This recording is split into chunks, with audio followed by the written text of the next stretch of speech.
Doctor ortho Ayurvedic oil and capsule. अब दर्द भी घुटने टेकेगा। रूसी तेल खरीदने को लेकर ट्रंप ने दी भारत को नई धमकी। रूस से तेल खरीदना करो बंद, नहीं तो भारत पर लगाएंगे और टैरिफ। मुख्यमंत्री योगी ने लिखी प्रदेशवासियों के नाम चिट्ठी, डिजिटल खतरे से किया सावधान। डिजिटल अरेस्ट जैसे झूठे और भ्रामक शब्दों का इस्तेमाल करने वालों को दी चेतावनी। अंकिता भंडारी हत्याकांड, उत्तराखंड में भारी बवाल, जगह जगह जन आक्रोश, सीएम आवास कूच की तैयारी।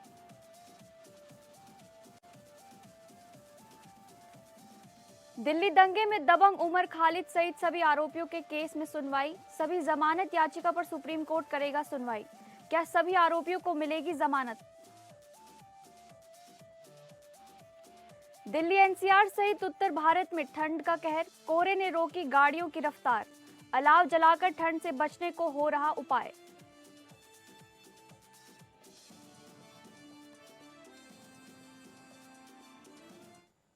नमस्कार, आप सभी का स्वागत है इस बुलेटिन में। मैं हूं आपके साथ शालिनी राणा। शुरुआत करेंगे बुलेटिन की। अमेरिकी राष्ट्रपति डोनाल्ड ट्रंप वेनेजुएला के खिलाफ लिए गए एक्शन के बाद चर्चा में हैं। उन्होंने इस बीच भारत को लेकर बड़ा बयान दिया है। ट्रंप ने भारत को चेतावनी देते हुए कहा कि टैरिफ और ज्यादा बढ़ाया जा सकता है। उन्होंने इस दौरान प्रधानमंत्री नरेंद्र मोदी और रूस का भी जिक्र किया। ट्रंप ने भारत समेत कई देशों पर टैरिफ लगा दिया था। अहम बात यह भी है कि उन्होंने भारत पर 50% टैरिफ लगाया था। रिपोर्ट के मुताबिक ट्रंप ने भारत पर टैरिफ लगाने का जिक्र करते हुए कहा, इस मुद्दे पर वे असल में मुझे खुश करना चाहते थे। प्रधानमंत्री मोदी बहुत अच्छे आदमी हैं, वह एक अच्छे इंसान हैं। उन्हें पता था कि भारत द्वारा रूसी तेल खरीदने से मैं खुश नहीं था, मुझे खुश करना जरूरी था। अगर वह रूसी तेल खरीदना जारी रखते हैं तो हम उन पर बहुत जल्दी टैरिफ बढ़ा सकते हैं। दरअसल ट्रंप ने अगस्त 2025 में भारत पर 50% टैरिफ लगा दिया था। वे भारत के रूस के साथ तेल व्यापार को लेकर खुश नहीं थे और उन्होंने कई बार इसका जिक्र भी किया। ट्रंप के फैसले की वजह से दोनों देशों के बीच लंबे वक्त तक ट्रेड डील भी अटकी रही। ट्रंप चाहते थे कि भारत अपना पूरा बाजार अमेरिका के लिए खोले और डेयरी के साथ साथ एग्रीकल्चर सेक्टर में एंट्री ले, लेकिन भारत अपने फैसले पर टिका रहा।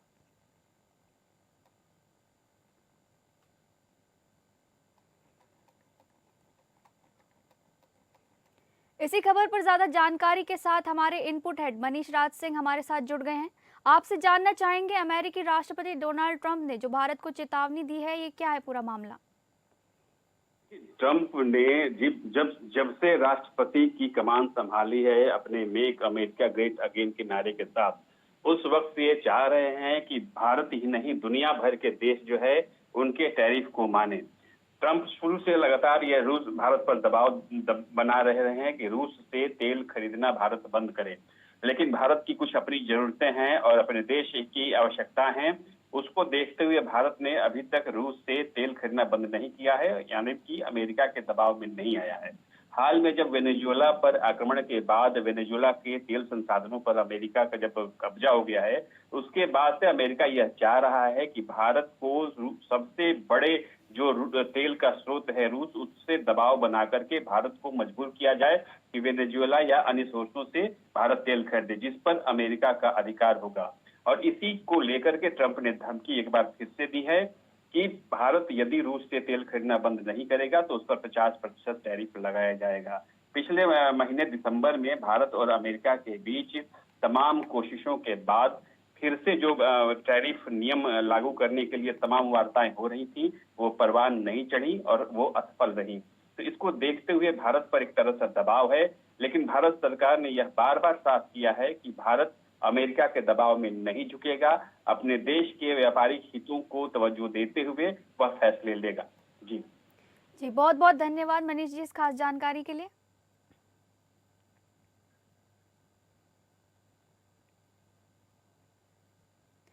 प्रदेश में निवेश की संभावनाओं को वैश्विक मंच पर नई मजबूती मिली है।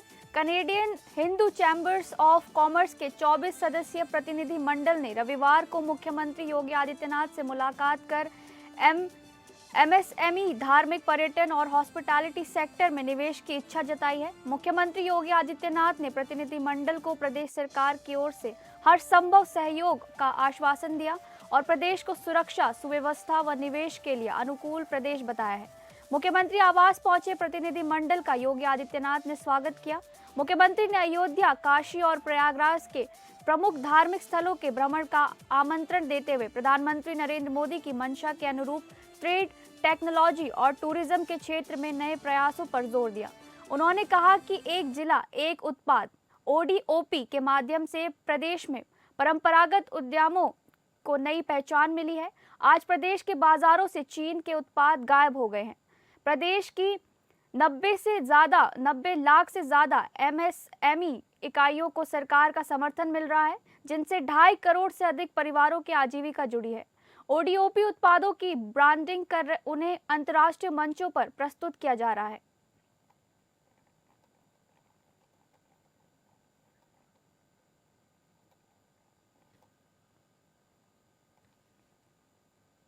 प्रदेश में निवेश की संभावनाओं को वैश्विक मंच पर नई मजबूती मिली है। कैनेडियन हिंदू चैम्बर्स और कॉमर्स के 24 सदस्यीय प्रतिनिधि मंडल ने रविवार को मुख्यमंत्री योगी आदित्यनाथ से मुलाकात कर MSME, धार्मिक, पर्यटन और हॉस्पिटैलिटी सेक्टर में निवेश की इच्छा जताई है। मुख्यमंत्री योगी आदित्यनाथ ने प्रतिनिधि मंडल को प्रदेश सरकार की ओर से हर संभव सहयोग का आश्वासन दिया और प्रदेश को सुरक्षा, सुव्यवस्था व निवेश के लिए अनुकूल प्रदेश बताया है। मुख्यमंत्री आवास पहुंचे प्रतिनिधि मंडल का योगी आदित्यनाथ ने स्वागत किया।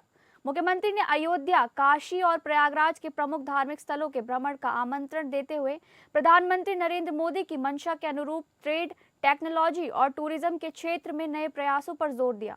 उन्होंने कहा कि एक जिला एक उत्पाद यानी ODOP के माध्यम से प्रदेश में परंपरागत उद्यमों को नई पहचान मिली है। आज प्रदेश के बाजारों से चीन के उत्पाद गायब हो गए हैं।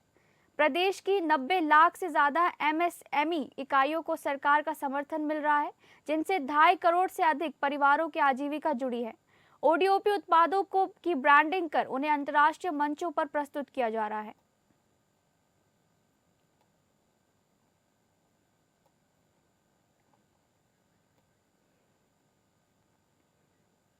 अगली बड़ी खबर, उत्तर प्रदेश के मुख्यमंत्री योगी आदित्यनाथ ने प्रदेशवासियों के नाम एक चिट्ठी लिखी है। इसमें उन्होंने लोगों को साइबर क्राइम, डिजिटल अरेस्ट को लेकर सतर्क किया। सीएम योगी ने अपने इस लेटर में प्रदेशवासियों से जागरूक रहने और आसपास के लोगों को भी जागरूक करने की अपील की। उन्होंने कहा कि हम सब मिलकर एक सुरक्षित और साइबर अपराध मुक्त उत्तर प्रदेश का निर्माण करें। सीएम योगी आदित्यनाथ ने प्रदेश की जनता के नाम एक विशेष पत्र योगी की पाती साझा किया। इसमें उन्होंने लिखा कि मोबाइल और कंप्यूटर ने हमारे जीवन को अधिक सुगम और सुविधाजनक बनाया है, परंतु इसके साथ ही साइबर अपराध की चुनौतियां भी बढ़ी हैं। सीएम योगी ने बताया कि किस तरह से सरकार साइबर क्राइम रोकने के लिए कई महत्वपूर्ण कदम उठा रही है। उन्होंने कहा कि 2017 से पहले जहां यूपी में केवल 2 साइबर क्राइम थाने थे, आज सभी 75 जनपदों में साइबर क्राइम थाने क्रियाशील है। साथ ही सभी जनपदीय थानों में साइबर हेल्प डेस्क बनाई गई है। मुख्यमंत्री ने साइबर ठगों के खिलाफ सतर्कता और जागरूकता की सबसे बड़े शस्त्र बताया। उन्होंने बताया कि किस तरह साइबर अपराधी डिजिटल अरेस्ट जैसे झूठे और भ्रामक शब्दों का इस्तेमाल करते हुए निर्दोष लोगों को डराते धमकाते हैं, उनसे पैसे वसूले जाते हैं। उन्होंने साफ किया कि देश के किसी भी कानून में डिजिटल अरेस्ट जैसी कोई व्यवस्था नहीं है। पुलिस या अन्य कोई सरकारी एजेंसी वीडियो कॉल, व्हाट्सएप या सोशल मीडिया के माध्यम से किसी व्यक्ति को गिरफ्तार नहीं करती और ना ही पैसे की मांग करती है।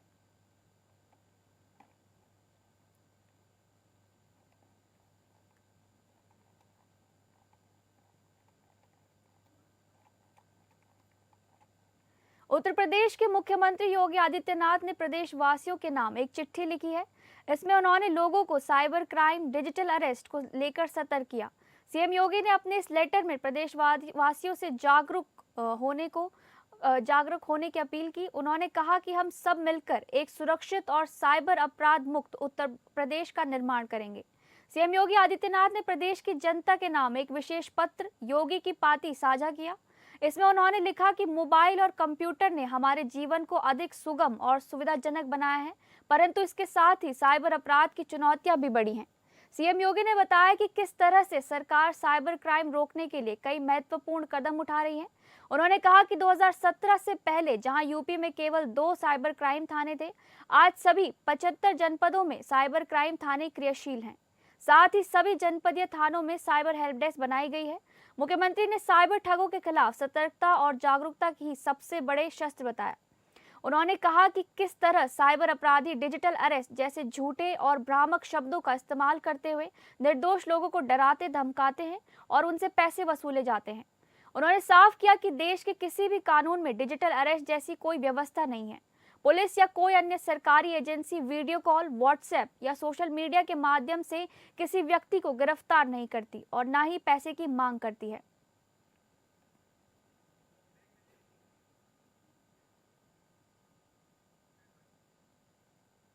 अगली बड़ी खबर, अंकिता भंडारी हत्याकांड में जन आक्रोश अब थमता हुआ नजर नहीं आ रहा है।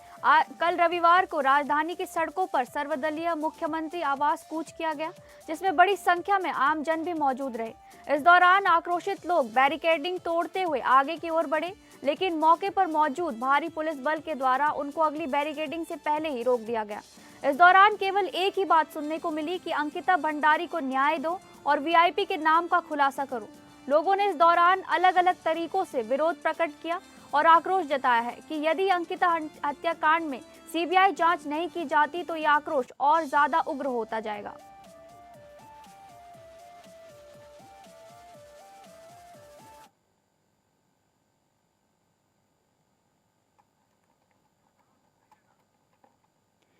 अंकिता भंडारी हत्याकांड में जन आक्रोश अब थमता हुआ नजर नहीं आ रहा है। कल रविवार को राजधानी की सड़कों पर सर्वदलीय मुख्यमंत्री आवास कूच किया गया, जिसमें बड़ी संख्या में आम जन भी मौजूद रहे।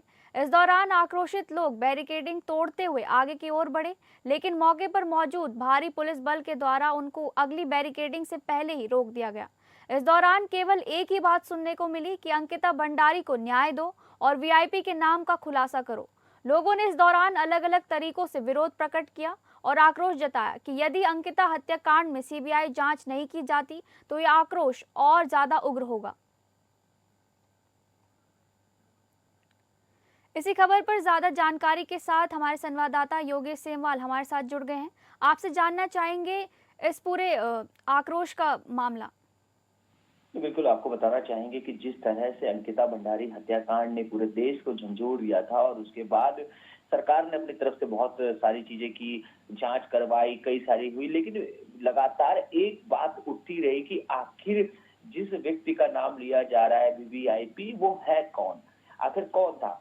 कुछ दिन पहले ही अगर बात करें तो ये मामला लगभग जो है थोड़ा शांत हो गया था, लेकिन जिस तरह से जो एक पूर्व विधायक है उनकी पत्नी ने कई सारे जो है वीडियोस बनाए, वीडियो में उन्होंने सवाल खड़े किए कि गट्टू गट्टू करके कहा। उन्होंने पूर्व जो भाजपा के एक पदाधिकारी है, पूर्व नहीं अभी पदाधिकारी है, उनका नाम लिया। तो इसके बाद ये मामला और ज्यादा जो है फिर तूल पकड़ने लगा और देखते ही देखते अब एक बार फिर से चाहे यूकेडी की बात करें, कांग्रेस की बात करें, स्थानीय लोगों की बात करें, सभी सड़कों पर है और मांग एक ही है कि किसी भी तरह से अंकिता को न्याय मिलना चाहिए, सीबीआई जांच होनी चाहिए और हल्के में इस मामले को छोड़ना नहीं है।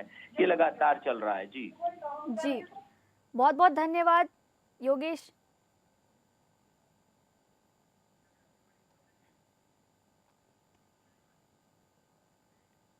अगली बड़ी खबर, 2020 दिल्ली दंगा मामले में आरोपी उमर खालिद, शर्जील इमाम समेत 7 आरोपियों की जमानत याचिका पर 2020 दिल्ली दंगा मामले में आरोपी उमर खालिद, शर्जील इमाम समेत 7 आरोपियों की जमानत याचिका पर आज सुप्रीम कोर्ट अपना फैसला सुनाएगा। दिल्ली दंगों में आरोपी शर्जील इमाम, उमर खालिद, मीरान हैदर, गुलफशा फातिमा, शिफा उर रहमान, मोहम्मद शकील खान और शादाब अहमद की जमानत याचिका पर सुप्रीम कोर्ट ने 10 दिसंबर 2025 को फैसला सुरक्षित कर लिया था। इन सभी आरोपी 5 साल से ज्यादा वक्त से जेल में बंद हैं। ये सभी निचली अदालत हाई कोर्ट से राहत नहीं मिलने के बाद अपील करते हुए सुप्रीम कोर्ट पहुंचे हैं। सुप्रीम कोर्ट अपना फैसला सुनाएगा। दिल्ली दंगों में आरोपी शर्जील इमाम, उमर खालिद, मीरान हैदर, गुलफशा फातिमा, शिफा उर रहमान, मोहम्मद शकील खान और शादाब अहमद की जमानत याचिका सुप्रीम कोर्ट ने 10 दिसंबर 2025 को फैसला सुरक्षित कर लिया था।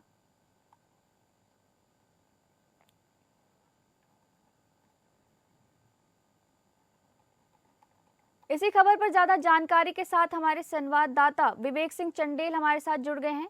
आपसे जानना चाहेंगे कि क्या ये जमानत आरोपियों को मिलेगी या क्या मामला है?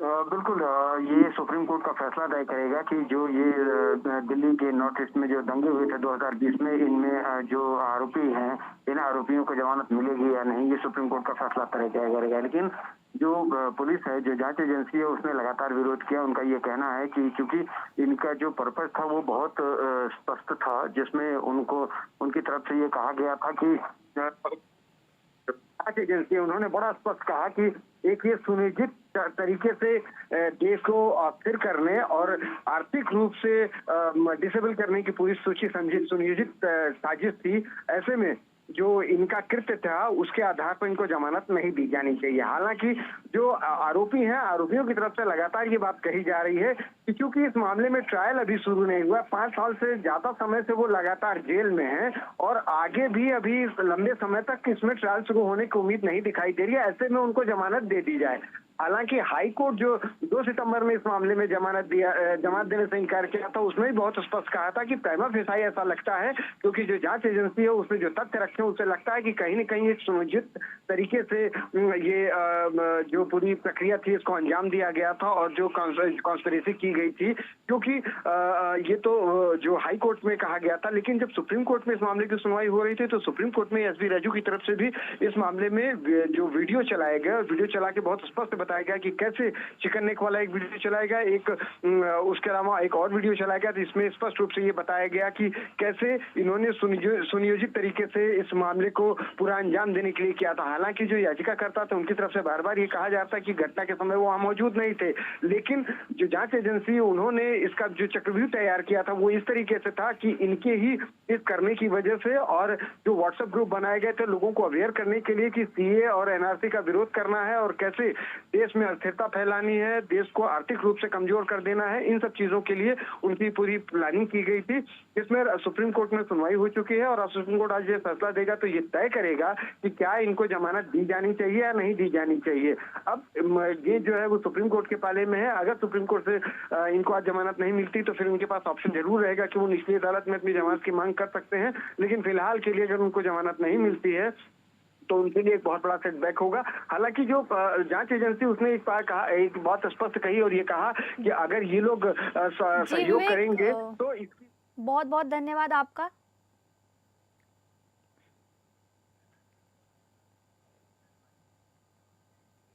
अगली बड़ी खबर, झारखंड प्रदेश कांग्रेस आज राज्यव्यापी मनरेगा बचाओ अभियान के तहत जन आंदोलन शुरू करेगी। इसकी जानकारी शनिवार को प्रदेश कांग्रेस कार्यालय में आयोजित प्रेस कॉन्फ्रेंस में प्रदेश अध्यक्ष केशव महतो कमलेश ने दी। उन्होंने कहा कि केंद्र सरकार की नीतियों के कारण मनरेगा कमजोर हो रहा है, जिससे ग्रामीण रोजगार और अर्थव्यवस्था पर सीधा असर पड़ रहा है। प्रदेश अध्यक्ष ने बताया कि अखिल भारतीय स्तर पर मनरेगा बचाओ संग्राम को 3 चरणों में चलाया जाएगा। पहले चरण में 8 जनवरी को राज्य स्तर के कांग्रेस नेताओं की राज्य प्रभारी के साथ तैयारी बैठक होगी। 10 जनवरी को जिला स्तर पर प्रेस कॉन्फ्रेंस तथा 11 जनवरी को गांधी या अंबेडकर प्रतिमा के समक्ष 1 दिवसीय उपवास व धरना आयोजित किया जाएगा।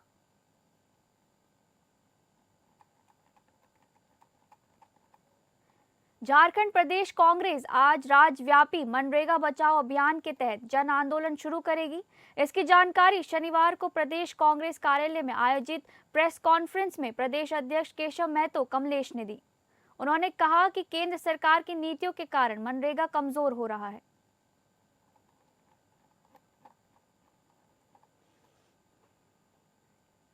अगली बड़ी खबर, पहाड़ों से मैदान तक ठंड का कहर जारी है। दिल्ली समेत उत्तर भारत में अब गलन वाली ठंड पड़नी शुरू हो गई है। कश्मीर समेत पश्चिमी हिमालयी क्षेत्र की चोटियों पर बर्फबारी हो रही है। पहाड़ों से आ रही ठंडी हवाओं ने मैदानी राज्यों में ठिठुरन बढ़ा दी है। अगले 4-5 दिन मौसम के ऐसे ही बने रहने की संभावना है। उत्तराखंड के ऊंचाई वाले पहाड़ी इलाकों, खासकर गंगोत्री, बद्रीनाथ, केदारनाथ और पिथौरागढ़ जैसे क्षेत्रों में नदियां, नाले और झरने जम गए हैं। गुलमर्ग में पारा -6.5 डिग्री जबकि श्रीनगर में -3.2 डिग्री पहुंच गया है। मौसम विभाग के पूर्वानुमान के अनुसार इस हफ्ते 3 डिग्री और पारा गिर सकता है। शीतलहर की चपेट में उत्तर प्रदेश और राजस्थान भी हैं।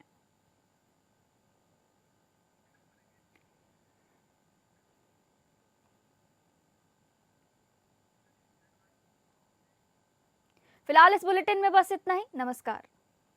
है।